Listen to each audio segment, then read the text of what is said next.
नमस्कार, AB star news देख रहे हैं आप। मैं हूं आपके साथ हुज़ैफा गौर।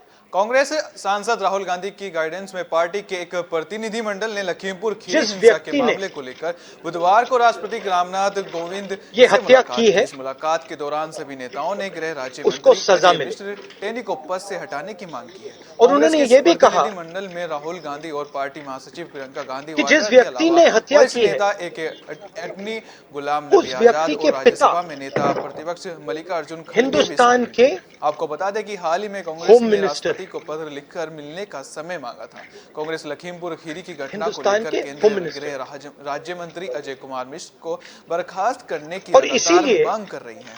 राष्ट्रपति से मुलाकात के बाद राहुल गांधी ने कहा कि हमने राष्ट्रपति से मांग की है कि आरोपी के पिता को गृह राज्य मंत्री हैं आरोपी के पिता गृह राज्य मंत्री है को पद से हटा देना चाहिए क्योंकि उनकी मौजूदगी में निष्पक्ष जांच संभव नहीं है। साथ ही सुप्रीम कोर्ट के 2 मौजूदा जजों से भी इस मामले की जांच की जाए। प्रियंका गांधी ने बताया कि राष्ट्रपति ने हमें आश्वासन दिया कि वे आज ही सरकार से इस मामले पर चर्चा करेंगे।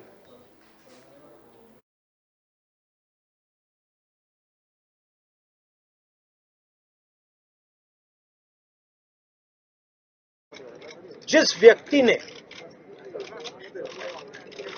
ये हत्या की है उसको सजा मिले। और उन्होंने ये भी कहा कि जिस व्यक्ति ने हत्या की है उस व्यक्ति के पिता हिंदुस्तान के होम मिनिस्टर हैं। हिंदुस्तान के होम मिनिस्टर हैं। और इसीलिए जब तक वह व्यक्ति मिनिस्टर है तब तक सही जांच और न्याय नहीं मिल सकता है। यह बात हमने हिंदुस्तान के राष्ट्रपति जी को बताई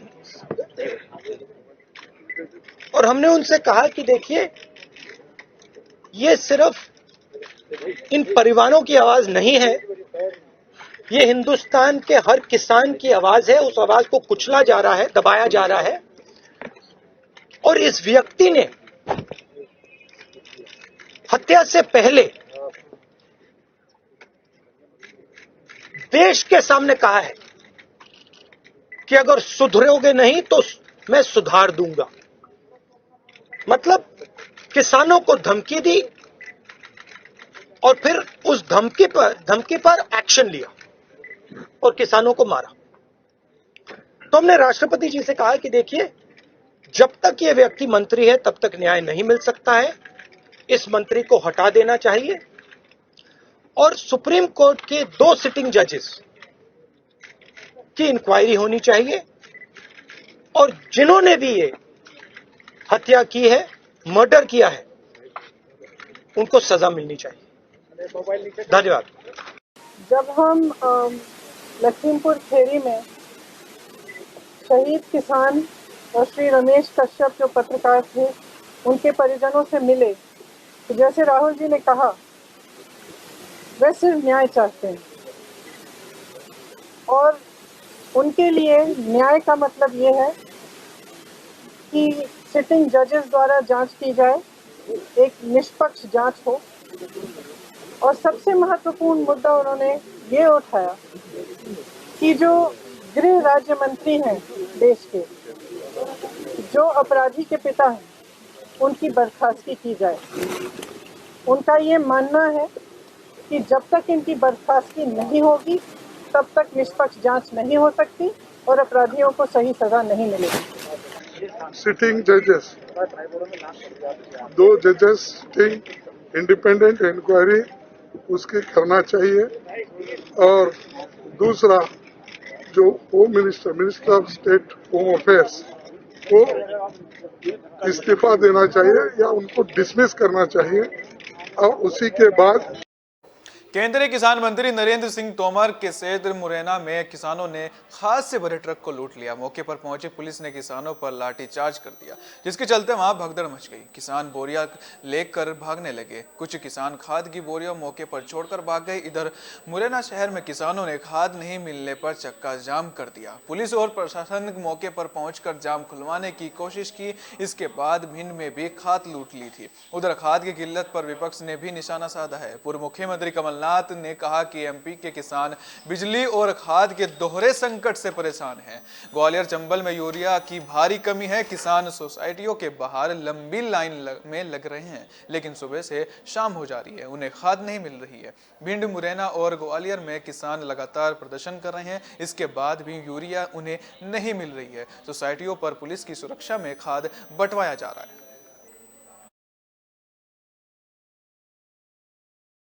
मध्य प्रदेश के गृह मंत्री नरोत्तम मिश्र ने बुधवार को प्रेस कॉन्फ्रेंस के दौरान दावा किया कि प्रदेश में बिजली संकट को नहीं आने दिया जाएगा। उन्होंने कहा कि प्रदेश में थर्मल पावर स्टेशनों में कोयले की कमी को लेकर सरकार अलर्ट है और कोयले की कमी नहीं होने दी जाएगी। इस दौरान प्रदेश में खाद की कमी के सवाल पर कहा कि प्रदेश में खाद का कोई संकट नहीं है। मंगलवार को खुद मुख्यमंत्री ने खाद की उपलब्धता को लेकर समीक्षा बैठक की है। इस दौरान गृह मंत्री नरोत्तम मिश्र ने बताया कि एसटीएफ की जांच के दायरे में आने वाले राष्ट्र विरोधी और संगठित प्रकरणों की सुनवाई अब भोपाल के साथ साथ 5 अन्य जिलों में भी होगी। उन्होंने बताया कि भोपाल के साथ ही जबलपुर, ग्वालियर, इंदौर और उज्जैन में आतंकी गतिविधियों और एसटीएफ से संबंधित अन्य प्रकरणों की सुनवाई हो सकेगी। नरोत्तम मिश्र ने कांग्रेस नेता कमलनाथ पर हमला बोलते हुए कहा कि कमलनाथ के बयानों से साफ हो रहा है कि अब उम्र उन पर हावी हो रही है। केंद्रीय ऊर्जा मंत्री भी कह चुके हैं इस बात को, माननीय मुख्यमंत्री जी ने भी कह दिया है। कोयला संकट हम नहीं आने देंगे। सरकार पूरी तरह से उस पर चैतन्य है। ना बिजली संकट आने देंगे। क्षणिक कोई समस्या आती है तो उसके निदान के लिए हम तत्पर हैं। ये हमारे एसटीएफ की जो राष्ट्र विरोधी विध्वंस और संगठित अपराधों से निपटने की दिशा में हमने एक और कदम उठाया है। अभी पूरे प्रदेश की सुनवाई भोपाल में ही होती थी, जिससे आने जाने का समय, व्यय सब कुछ बढ़ता था। अब हमने इसे 5 क्षेत्राधिकारों में और बांट रहे हैं। अब भोपाल की जगह वो जबलपुर, ग्वालियर, इंदौर, भोपाल ऐसे 5 स्थानों पर अब इन आतंकी गतिविधियों से संबंधित आरोपियों की और अन्य जो एसटीएफ के अंदर आते हैं उनकी सुनवाई के लिए 5 स्थान के लिए हमने प्रस्ताव अग्रेसित कर दिया। कल माननीय मुख्यमंत्री जी ने उसकी समीक्षा की है। एक घटना से पूरे मध्य प्रदेश को न जोड़ें, मेरी प्रार्थना है। खाद का कोई दिक्कत नहीं है। रैक रवाना हो गई है। अगले 1-2 दिन में प्रदेश में सब जगह खाद पहुंच जाएगी। ना ही सम्मानित किसान भाइयों को घबराने की जरूरत है। किसान का बेटा मुख्यमंत्री है, किसान की पूरी चिंता है। अच्छा, राहुल बाबा के सूट बूट पहन के पैदा हुए थे क्या? ये तो उम्र जनित है। उम्र के साथ साथ परिधान बदलती रहती है। बच्चा गोद में होता है तो हम डायपर लगाते हैं, फिर बड़ा होता है तो नेकर पहनता है, फिर बड़ा होता है तो पैंट शर्ट पहनता है। अब दरअसल क्या है कि उम्र हावी हो रही है कमलनाथ जी, और इसलिए इस तरह के बयान, बचकाना बयान जिन्हें कहते हैं। हमारे यहां तो बालक बुजुर्ग एक समान ही माने गए हैं। तो वही स्थिति है। कभी वो मंच पर प्रत्याशी का नाम भूल जाते हैं, कोई भाषण में पौज आ जाता है उनके में। कमोबेश वही स्थिति है। एक प्रदेश अध्यक्ष पार्टी का है। क्या उदाहरण देना इस पे? अब मैं कह दूं कि मैं 31 साल से विधायक था, तब आपका बेटा ये पहनता था, अच्छा थोड़ी लगे। प्रधानमंत्री नरेंद्र मोदी ने बुधवार को पीएम गति शक्ति नेशनल मास्टर प्लान का आगाज किया। इस दौरान प्रधानमंत्री नरेंद्र मोदी ने सभी से इस प्लान के साथ जुड़ने का आह्वान किया, जिसके बाद मध्य प्रदेश सरकार ने पीएम गति शक्ति नेशनल मास्टर प्लान के साथ जुड़ने का फैसला लिया है। मध्य प्रदेश के सीएम शिवराज सिंह चौहान ने कहा कि प्रधानमंत्री नरेंद्र मोदी ने आह्वान करते हुए सभी राज्य सरकारों से कहा कि पीएम गति शक्ति नेशनल मास्टर प्लान के साथ जुड़े। हम तत्काल पीएम गति शक्ति नेशनल मास्टर मास्टर प्लान के साथ जुड़ने का फैसला करते हैं। शिवराज सिंह चौहान ने कहा कि नरेंद्र मोदी का विजन कल्पनाशील मस्तिष्क विकास की ललक, उसके लिए रोड मैप तैयार करना और उस पर न केवल खुद चलना बल्कि पूरे देश को चलाना है। यह सचमुच में अद्भुत है। पीएम मोदी एक नया भारत गढ़ रहे हैं और विकास के इस महाअभियान में मध्य प्रदेश पूरी ताकत से जुटेगा। प्रधानमंत्री जी ने आह्वान किया, सभी राज्य सरकारों से कहा कि पीएम गति शक्ति नेशनल मास्टर प्लान के साथ वो जुड़े। हम तत्काल पीएम गति शक्ति नेशनल मास्टर प्लान से जुड़ने का फैसला करते हैं। पीएम का विजन कल्पनाशील मस्तिष्क, विकास की ललक तड़फ, उसके लिए रोड मैप तैयार करना और उस पर पूरी ताकत से न केवल खुद चलना बल्कि पूरे देश को चलाना, ये सचमुच में अद्भुत है। वो एक नया भारत गढ़ रहे हैं और राज्य सरकार के नाते भी मैं महसूस करता हूं कि विकास के उस महाअभियान में मध्य प्रदेश पूरी ताकत से जुटे।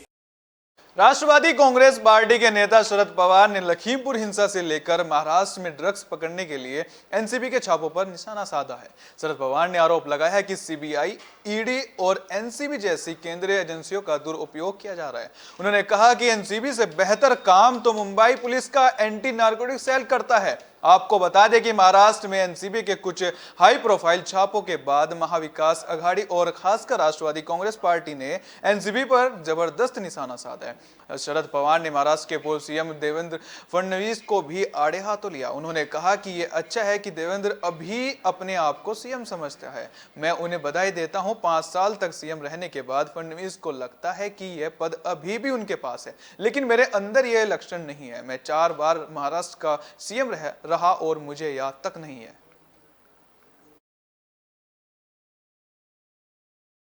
कर्नाटक में कांग्रेस के प्रदेश अध्यक्ष डीके शिव कुमार से संबंधित एक वीडियो वायरल होने से सियासत गर्मा गई है। इस वीडियो के सामने आने के बाद से सत्तारूढ़ पार्टी बीजेपी भी कांग्रेस पर हमलावर हो गई है। दरअसल इस वीडियो में कांग्रेस के 2 नेता शिव कुमार पर गंभीर आरोप लगाते नजर आ रहे हैं। वीडियो सामने आने के बाद कर्नाटक प्रदेश कांग्रेस कमेटी ने पार्टी नेता वीएस उग्रप्पा को कारण बताओ नोटिस जारी किया है। वहीं पार्टी नेता सलीम अहमद को 6 साल के लिए निलंबित भी कर दिया है। आपको बता दें कि इस वीडियो में कांग्रेस के पूर्व लोकसभा सांसद वीएस उग्रप्पा और कर्नाटक कांग्रेस के मीडिया कोऑर्डिनेटर सलीम गुप्त बात करते नजर आ रहे हैं। वायरल वीडियो में मीडिया कोऑर्डिनेटर सलीम कहते हैं कि शिव कुमार 10 से 15% घूस लेते हैं और उनके सहयोगियों ने इसके जरिए सैकड़ों रुपयों की संपत्ति बनाई है। सलीम ने आरोप लगाते हुए कहा कि शिव कुमार पहले 6% से लेकर 8% कमीशन लिया करते थे, लेकिन अब बढ़ाकर इसे 10 से 20% कर दी है। उन्होंने ये भी कहा कि यह महा घोटाला है और आप जितना खोदोगे उतना निकलेगा। सलीम ने आरोप लगाते हुए कहा कि डीके के सहयोगी मूल कुंड ने 50 से 100 करोड़ कमा लिए हैं। DK Shiv Kumar corruption during his ministerial term has been completely exposed by the Congress party media in charge Mr. Salim and spokesperson Mr. Ugrappa in a press meet. Both the leaders are the staunch supporters of Siddaramaiah. It is viewed as a conspiracy by the Siddaramaiah group to upstage DK Shiv Kumar in his political future.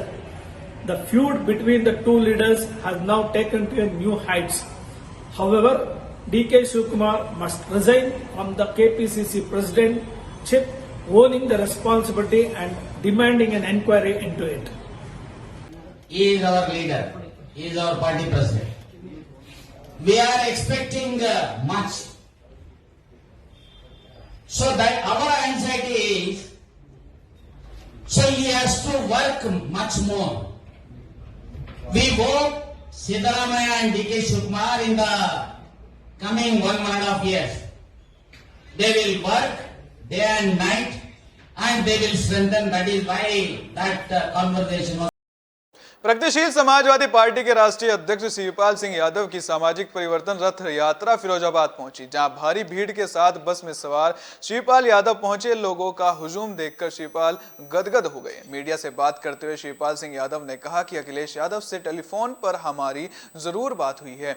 राजनीति में संभावनाएं कभी खत्म नहीं होती हैं। हमारे प्रयास और हमारी प्राथमिकता भी है कि सपा से अलायंस हो, ये हमारा भी अभी प्रयास है। वहीं यात्रा की शुरुआत करने के दौरान कांग्रेस नेता आचार्य प्रमोद कृष्णम के साथ रहने पर शिवपाल सिंह यादव ने कहा कि मैं प्रमोद को बहुत पहले से जानता हूं, हमारे आचार्य हैं, इसी नाते से उन्होंने इस रथ यात्रा को हरी झंडी दिखाई है, इससे आगे कुछ नहीं कह सकता। देखिए, टेलीफोन से जरूर बात हुई है, जरूर बात हुई है। क्या हुआ है, क्या कहा है उन्होंने? और देखिए, राजनीति में संभावनाएं कभी खत्म नहीं होती हैं, नहीं होती हैं। हमारा प्रयास है और हमारी प्राथमिकता है समाजवादी पार्टी से अलायंस हो, ये हमारी अब। बाल विवाह को लेकर पिछले दिनों राजस्थान में खूब बवाल देखने को मिला था। बवाल शुरू हुआ था गहलोत सरकार के बाल विवाह रजिस्ट्रेशन बिल पर। मसले को लेकर खूब घमासान देखने को मिला। विधानसभा में भी हंगामा हुआ और अब गहलोत सरकार अपने ही फैसले पर यू टर्न लेती हुई नजर आ रही है। आखिर क्या है पूरा मामला, इस रिपोर्ट को जरिए समझिए। राजस्थान की कांग्रेस सरकार अब अपने फैसले पर ही घिरती हुई नजर आ रही है। पहले सरकार एक विधेयक को विधानसभा में पास कराती है और फिर उसे राज्यपाल के पास मंजूरी के लिए भेजा जाता है, लेकिन राज्यपाल मंजूरी दे उससे पहले ही अब सरकार को विधानसभा से पास विधेयक को राज्यपाल से वापस भेजने के लिए अनुरोध करना पड़ रहा है। पूरा मामला बाल विवाह रजिस्ट्रेशन बिल से जुड़ा हुआ है। मुख्यमंत्री अशोक गहलोत ने कहा कि अब इस विधेयक को अध्ययन के लिए कानून के जानकारों को भेजा जाएगा और फिर उन्हीं के आधार पर इसे आगे बढ़ाने या फिर न बढ़ाने का फैसला लिया जाएगा। यहाँ सवाल उठता है कि आखिर सरकार ने क्यों विधानसभा में विधेयक पास करने से पहले ही कानून के जानकारों की सलाह लेनी जरूरी नहीं समझी। आखिर ये विधेयक क्या है वो आपको समझाते हैं। विधेयक के मुताबिक अगर शादी के वक्त लड़के की उम्र 21 साल से कम और फिर लड़की की उम्र 18 साल से कम है तो माता पिता या अभिभावक को 30 दिनों के भीतर ही इसकी जानकारी देनी होगी और पंजीकरण अधिकारी के पास रजिस्ट्रेशन कराना होगा। विधेयक के पास होने पर बीजेपी ने सवाल उठाया था कि पंजीकरण की क्या आवश्यकता है और बिल का उद्देश्य क्या है। बीजेपी विधायक अशोक लाहोटी ने सवाल उठाते हुए कहा था कि क्या विधानसभा हमें सर्वसम्मति से बाल विवाह की अनुमति देती है। विधानसभा में विपक्ष के नेता गुलाब चंद कटारिया ने कांग्रेस की ओर से पारित किए गए इस संशोधन विधेयक हिंदू मैरिज एक्ट के खिलाफ भी बताया था। अब जाकर राजस्थान की कांग्रेस सरकार की आंख खुली है और अब सरकार को अपने ही फैसले पर पुनर्विचार करना पड़ रहा है और ये गहलोत सरकार के लिए किसी फजीहत से कम नहीं है। Special report TV star news. इस बुलेटिन में फिलहाल के लिए इतना ही। ऐसी तमाम खबरों के लिए बने रहिए हमारे साथ। दीजिए फिलहाल के लिए इजाजत। नमस्कार।